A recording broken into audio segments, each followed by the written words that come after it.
Quand on observe une carte du monde, l'immensité du Kazakhstan saute immédiatement aux yeux. Avec plus de 2,7 millions de kilomètres carrés, c'est le 9e plus grand pays de la planète. Pourtant, malgré cette taille impressionnante, il reste encore aujourd'hui relativement méconnu pour beaucoup de personnes. Et c'est assez paradoxal, car ce territoire situé entre l'Europe et l'Asie possède une histoire extraordinairement riche, remplie d'anecdotes culturelles et historiques fascinantes.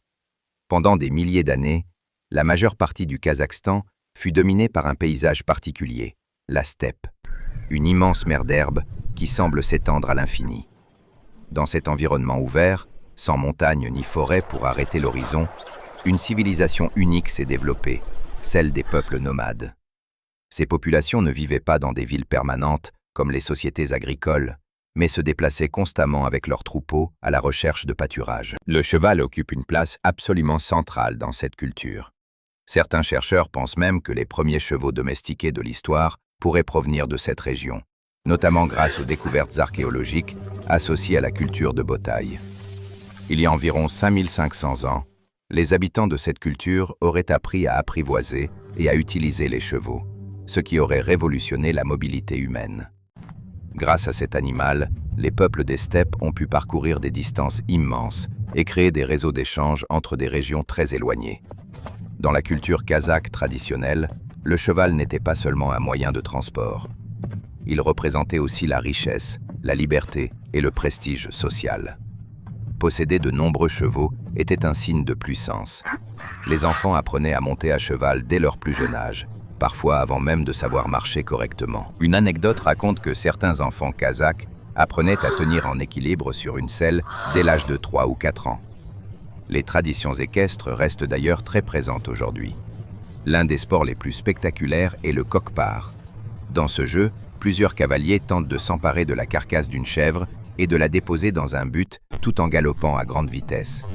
Le spectacle peut sembler chaotique pour un observateur extérieur, mais pour les participants, il s'agit d'une démonstration d'agilité, de courage et de maîtrise du cheval. Une autre tradition fascinante concerne l'habitat nomade, la yourte. Cette habitation circulaire est composée d'une structure en bois recouverte de feutre épais. Elle peut être démontée et remontée en quelques heures, ce qui permet aux familles de suivre les migrations saisonnières de leurs troupeaux. La yourte est ingénieuse.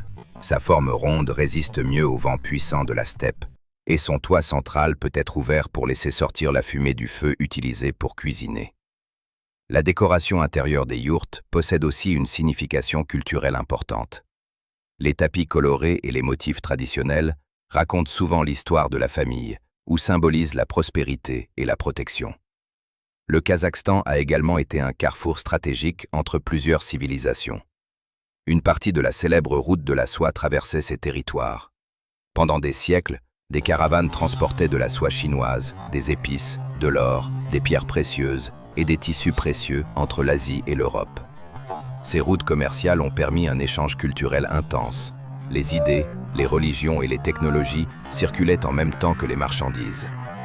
Certaines villes situées le long de ces routes sont devenues des centres culturels très importants. Des marchands persans, arabes, chinois et turcs s'y croisaient régulièrement. Cela a contribué à créer une société très diverse et ouverte aux influences extérieures. Au XIIIe siècle, l'histoire de la région fut profondément marquée par l'expansion de l'Empire fondé par Gengis Khan. Les armées mongoles ont traversé les steppes et intégré ces territoires à l'un des plus grands empires jamais créés. Les peuples nomades de la région partageaient déjà plusieurs traditions avec les Mongols, notamment l'importance de la mobilité, du cheval et des alliances tribales.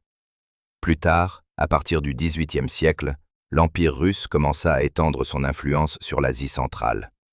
Les steppes kazakhes furent progressivement intégrées dans cet empire, ce qui transforma profondément la société locale. Puis, au XXe siècle, la région devint une république de l'Union soviétique. Cette période apporta de grands changements, industrialisation, urbanisation et transformation du mode de vie nomade. Une anecdote étonnante de l'époque soviétique concerne un événement scientifique inattendu. Dans les années 1950, les autorités soviétiques ont décidé de lancer un gigantesque programme agricole appelé la campagne des terres vierges. Des millions d'hectares de steppes furent transformés en terres agricoles pour produire du blé. Le projet a connu des succès au début, Mais il a aussi provoqué des problèmes écologiques importants, comme l'érosion des sols. Mais l'anecdote la plus célèbre liée au Kazakhstan concerne l'espace. Au cœur des steppes se trouve le cosmodrome de Baïkonour. C'est depuis cette base que les Sputnik 1 a été lancé en 1957, devenant le premier satellite artificiel de l'histoire. Quelques années plus tard, en 1961, le premier humain à voyager dans l'espace, Youri Gagarin, est également parti de ce même site. C'est assez étonnant de penser que l'exploration spatiale moderne a commencé au milieu d'un paysage qui, pendant des millénaires, était parcouru par des cavaliers nomades. Aujourd'hui, le Kazakhstan est un pays indépendant depuis 1991. Sa capitale moderne, Astana, est connue pour son architecture futuriste. La ville possède des bâtiments très originaux, comme la tour Bayterek, symbole de la Renaissance nationale. Malgré cette modernité, certaines traditions anciennes restent très importantes. L'hospitalité est une valeur centrale dans la culture kazakhe. Dans les traditions nomades, refuser d'accueillir un voyageur était considéré comme honteux. Même un étranger pouvait être invité à partager un repas et à passer la nuit sous la protection d'une famille.